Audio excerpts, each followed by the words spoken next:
यहाँ पर वैकेंसी आई है, इसको आप लोग थंबनेल के माध्यम से आपको पता चल गया होगा। ये हरियाणा के अंदर आपकी जेबीटी यानी पीआरटी की वैकेंसी देखने को मिली है। इस वैकेंसी का क्या सिलेबस है, क्या एलिजिबिलिटी होती है, सीटेट एचटेट के बारे में बात करेंगे, इसके सिलेबस के बारे में बात करेंगे, कैसे कैसे बात करनी है, वो सभी पॉइंट के ऊपर मैं एक एक करके चर्चा करने वाला हूँ। ठीक है, कमेंट बॉक्स में कमेंट देख रहा था, हरियाणा की वैकेंसी से ज़्यादा केवीएस की वैकेंसी के बारे में पूछ रहे हो सर, इसका बैच कब दोगे, बैच कब दोगे। ठीक है, जैसे एक अभिजीत तक कह रहे हैं कि सर जी केवीएस का बैच लिया था, 15 दिन में पूरा हेल्प मिली थी आपसे उससे। ठीक है, इसका बैच लेकर आइए भाई, पहले सेल्फ स्टडी कर लो। ठीक है, फिर मैं आपको बताऊंगा कि आगे इस वैकेंसी में हरियाणा वाली में क्या करना है। जब केवीएस की बात आएगी केवीएस करेंगे। देखिए, ये आपका नोटिफिकेशन निकल गया हरियाणा की पीआरटी की वैकेंसी का, जिसके फॉर्म आप लोग अप्लाई कर सकते हो यहाँ से आपके 12 अगस्त से। ठीक है, 12 अगस्त से मैंने मेन जो चीज़ें वो हाईलाइट यहाँ पर की हुई है, सभी पॉइंट एक एक करके आप लोग सुनते जाना, सभी डाउट आपके यहाँ पर क्लियर हो जाएंगे। पीयूष जी, आपकी कुंडली में अम्ला योग बना हुआ है और ये योग गुरु और चंद्र के सहयोग से बनता है। तो जब तक ये योग आपकी कुंडली में है, यानी अप्रैल 2025 तक, इसी बीच आपको गवर्नमेंट जॉब मिलकर रहेगी और ये होगा ही होगा।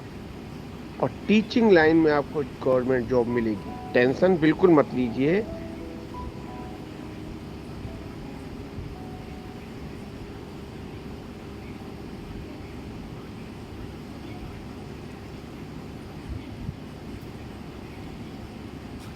गाय के दूध की निशानी ये है कि उसकी मलाई पीली होती है और उसका घी भी पीला होता है। वाह, कितनी अच्छी मलाई इसकी, देखिए। इसका घी भी बहुत अच्छा बनता है और खाने में टेस्ट भी बहुत अच्छा आता है, क्योंकि प्योर चीज है, असली चीज है, असली चीज का मजा ही अलग होता है। मलाई तो आपने देखी, अभी मैं आपको दिखाती हूँ कि इसकी दही कैसी बनती है। ये देखिए, एकदम गाढ़ी दही। इस दही की तो बात ही अलग है।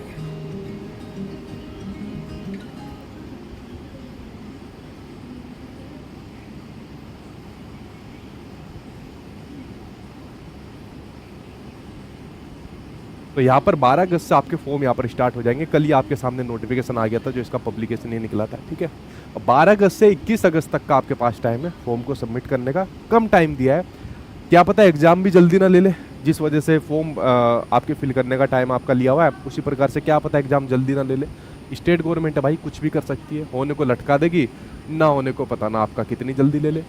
अब बात कर लेते हैं इस वैकेंसी के बारे में जो आप लोग यहाँ पर इस फॉर्म को भर सकते हो। ठीक है, कोई भी इस फॉर्म को भर सकता है। हालांकि वैकेंसी हरियाणा के अंदर निकली है, बट एक ट्विस्ट इसके अंदर डाल दिया। पता है हरियाणा के अंदर ये वैकेंसी भी जो निकली है वो सिर्फ आपका जो एक मेवात जिला है, जो मेवात कैडर है। हरियाणा के अंदर कई सारे जिले आपके, ठीक है, आई थिंक अब 24 हो गए, कितने हो गए कमेंट बॉक्स में बताना।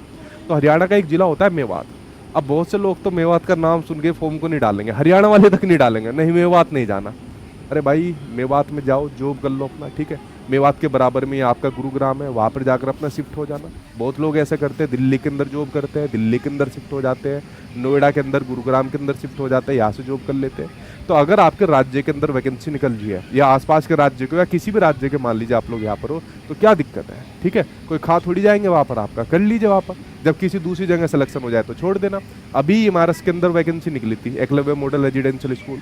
अभी मैंने जो बच्चों के कुछ के तो आपने यूट्यूब चैनल पर देखे होंगे जिनके सिलेक्शन हुए, ऐसी ऐसी जगह उनका सिलेक्शन हुआ है, दूर दूर तक आदमी नहीं मिलेगा, बट वो बच्चे भी तो जाकर जॉब कर रहे हैं ना वहाँ पर। तो आपका तो जिला मेवात है, तो आपको क्या प्रॉब्लम हो रही है। ठीक है, तो मेरे अकॉर्डिंग यहाँ पर वैकेंसी में इसमें भरना। ठीक है, और ज़्यादा इसमें टेंशन मत लेना। आपके परिवार वाले बेसिकली ज़्यादा घबरा जाते हैं मेवात का नाम सुनकर, ऐसी बात नहीं है। आसपास रह लेना, जैसे मैंने कहा गुरुग्राम में रह लेना। तो आपके हरियाणा के भी कई जो जितने जिले, उसमें जो आपका मेवात जिला है उसमें ये वैकेंसी निकली है, जिसका नंबर है 1456। क्या हो गया सर, ये तो बहुत कम नंबर है भाई, आपकी इतनी ही निकलती है। ठीक है, ये बिहार नहीं है कि भर भर के इतनी सारी वैकेंसी देता है। ठीक है, तो इतनी ही वैकेंसी निकली है जो आपकी यहाँ पर पीआरटी की वैकेंसी निकली है। बाकी आपकी कैटेगरी वाइज दी हुई है, लाइक आपका जनरल कितनी, ओबीसी कितनी, एससी एसटी कितनी, वो सब आपका कैटेगराइज वाइज दी हुई है। लेकिन 1456 टोटल वैकेंसी यहाँ पर आपको देखने को मिली है। चलो, कुछ ना होने से बढ़िया कुछ तो हुआ। ठीक है, जो वाली कहावत है, ऊँट के मुंह में जीरा, मुझे तो जीरा भी नहीं लगता। ठीक है, क्योंकि मान लो जीरा भी निकाला तो जीरा भी एक ही जगह के लिए निकाला, मेवात के लिए। पूरा हरियाणा एक तरफ रह गया और ये जीरा सिर्फ आपके मेवात के लिए निकला यहाँ पर। ठीक है, क्योंकि मेवात अगर मैं बात करूँ एजुकेशन के मामले में या सिक्योरिटी के मामले में काफ़ी पिछड़ा जिला है। ठीक है, तो इसको आप लोग कभी देखते भी होंगे, सुनते भी होंगे। तो ये वैकेंसी आप लोगों के सामने दिख रही है 1456। अगर मैं बात करूँ इसके अंदर क्या एलिजिबिलिटी बनती है, देखो यार, इस वाली वैकेंसी के लिए पीआरटी के लिए आप लोगों ने अपना 10+2 12th किया होगा, 50% से क्या होगा, उसके अलावा जो आपने अपना डिप्लोमा किया होगा, जिसको अलग अलग नाम से जाना जाता है, ठीक है। कोई आपका जेबीटी बोलता है, डीएलएड बोलता है, बीटीसी बोलता है, पता नहीं कितने नाम इसके हैं, बस वो आपका एक डिप्लोमा आपके पास होना चाहिए। बट आपकी जो क्वालिफिकेशन है वो कंप्लीट होनी चाहिए, ठीक है। इसमें कंप्लीट क्वालिफिकेशन आपका मांगता है कि जो भी आपकी क्वालिफिकेशन है वो कंप्लीट होनी चाहिए, यानी आपका जो कोर्स है वो यहाँ पर कंप्लीट हो जाना चाहिए। बाकी भाई बीएड वाले इसके लिए एलिजिबल नहीं है, ठीक है। आप सभी को पता है सुप्रीम कोर्ट के डिसीजन के बाद जो बीएड वाले हैं अब वो सिर्फ आपके ओपीआरटी में एलिजिबल नहीं है, अब आपके वो आगे के एग्जाम के लिए सिर्फ एलिजिबल होते हैं। तो इसमें इस पीआरटी की वैकेंसी में सिर्फ आपके पीआरटी वाले यानी कि डिप्लोमा होल्डर जो रहते हैं वो यहाँ पर एलिजिबल है। स्पेशल एजुकेटर भी यहाँ पर डाला हुआ है, स्पेशल एजुकेटर की भी जॉब लग जाती है पीआरटी के अंदर। बहुत पता नहीं कितने मेरे स्टूडेंट रहेंगे जो जानने वाले जो पीआरटी के अंदर कर भी रहे, ठीक है। तो यहाँ पर मैंने आपके लिए बता दी, एलिजिबिलिटी बता दी, आपके पास ये डिप्लोमा होगा, इसमें कोई बड़ी बात नहीं है, ठीक है। उसके अलावा अगर मैं आपके सामने बात करूँ, देखिए यहाँ पर आपके सामने लिखा हुआ है, मैंने क्या बताया कि आपकी सिर्फ मेवात के लिए जहाँ पर प्रेफरेंस थोड़ा उर्दू वालों को दी जाएगी, ठीक है। मेरे ख्याल से हरियाणा गवर्नमेंट को यहाँ पर पूरे हरियाणा के लिए वैकेंसी निकालनी चाहिए थी, ठीक है। और वैकेंसी निकालने के लिए बहुत सी चीज़ें और है वो यहाँ पर इनको मान्य करनी चाहिए थी। अभी मैं एक एक करके आपके सामने बता देता हूँ। ये आपका ग्रेड पे है 4200 का, पीआरटी वालों के लिए भाई आपका 4200 का ग्रेड पे होता है। अगर मैं एज की बात करूँ तो एज आपकी 42 साल है, ठीक है। आराम से आप लोग भर सकते हो 42 साल तक। उसके बाद भी आपका रिलैक्सेशन यहाँ पर दिया हुआ है, लाइक एससी को, बैकवर्ड क्लासेज को, जो डिसेबल पर्सन है, ये पूरा एज का रिलैक्सेशन यहाँ पर दिया हुआ है। इसकी पीडीएफ मैं अपने टेलीग्राम चैनल पर डलवा दूंगा, ठीक है। क्योंकि बहुत डिटेल में बताऊंगा तो बहुत ज़्यादा बड़ी वीडियो बन जाएगी।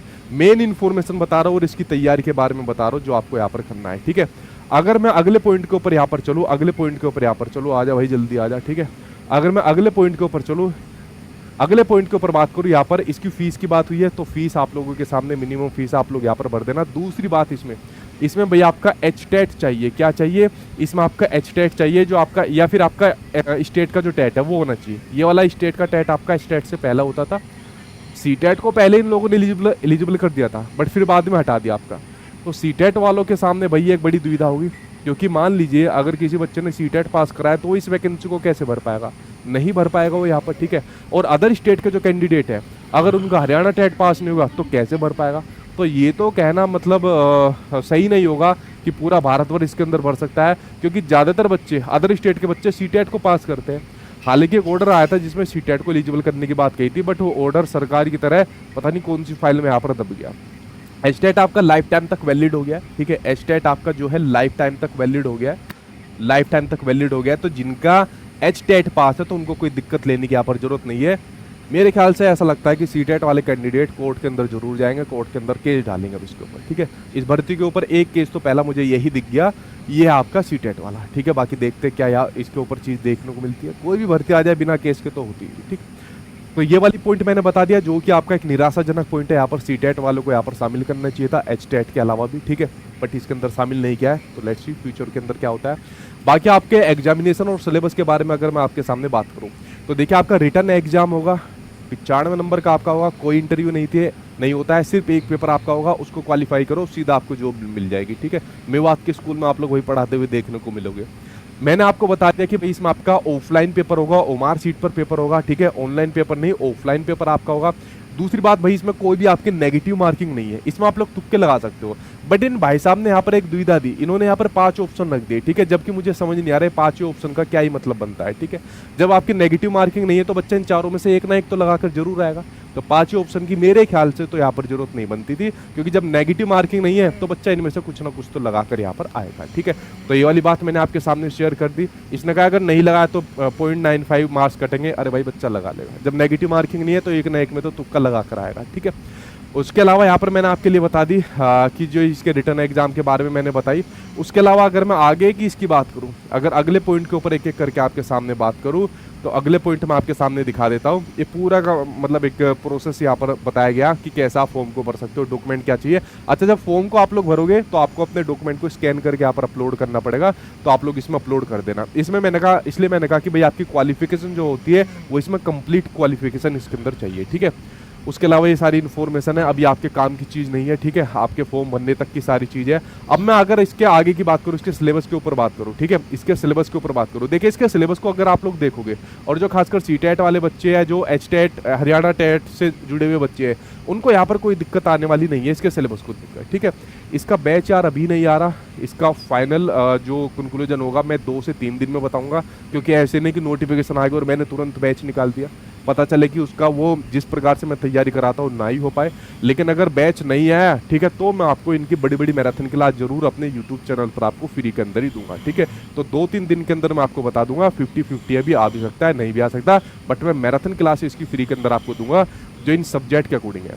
देखिए सब्जेक्ट यहाँ पर इन्होंने बांट दिए, जो रिटर्न एग्जाम आपका होगा ये, ठीक है, पीआरटी के पोस्ट के लिए आपका सीडीपी दिया हुआ है, सीडीपी आएगी 20 नंबर की, 2 लैंग्वेज दी हुई है, हिंदी इंग्लिश 2 लैंग्वेज दी हुई है, हरियाणा जीके और अवेयरनेस के बारे में दिया हुआ है। इन सभी की मैराथन क्लास ही जाएगी आपकी, इनफैक्ट आपकी हरियाणा जीके तक की भी मैराथन क्लास में डलवाऊंगा, बड़ी मैराथन क्लास डलवाऊंगा, यूट्यूब चैनल पर ही डलवाऊंगा, ठीक है, बेफिक्र रहना। उसके अलावा भैया आपकी रीजनिंग आएगी, ठीक है, रीजनिंग का सेक्शन है, मैथमेटिक्स का सेक्शन है, ईवीएस का सेक्शन है। अगर आप लोग इस सिलेबस को देखोगे तो आपको ऐसा लगेगा कि सीटेट से मिलता जुलता सिलेबस है। इस सिलेबस को जब इसने खोल के दिया, डिटेल्ड सिलेबस दिया है, तो आप लोगों को वाकई में लगेगा कि काफ़ी हद तक आपका सीटेट वाला उठाकर दे दिया। देखिए अगर मैं सीडीपी वाले सेक्शन की बात करूं, जो सीडीपी इस एग्जाम के अंदर आपके सामने देखने को मिलेगी, वही आपके चैप्टर है, कंसेप्ट ऑफ डेवलपमेंट का दे दिया, हेरिडिटी एनवायरनमेंट दे दिया, यानी ग्रोथ एंड डेवलपमेंट, डेवलपमेंट सिद्धांत, डेवलपमेंट प्रभावित करने वाले कारक, डेवलपमेंट से जुड़े सिद्धांत, वो सब इसके अंदर आएंगे। सोशलाइजेशन, सामाजिकरण की प्रक्रिया दे दी, पियाजे, कोलबर्ग और वाइगोज की। आपके बाल विकास से जुड़े हुए 3 मनोविज्ञानी के रहते हैं, वो तीनों मनोविज्ञानी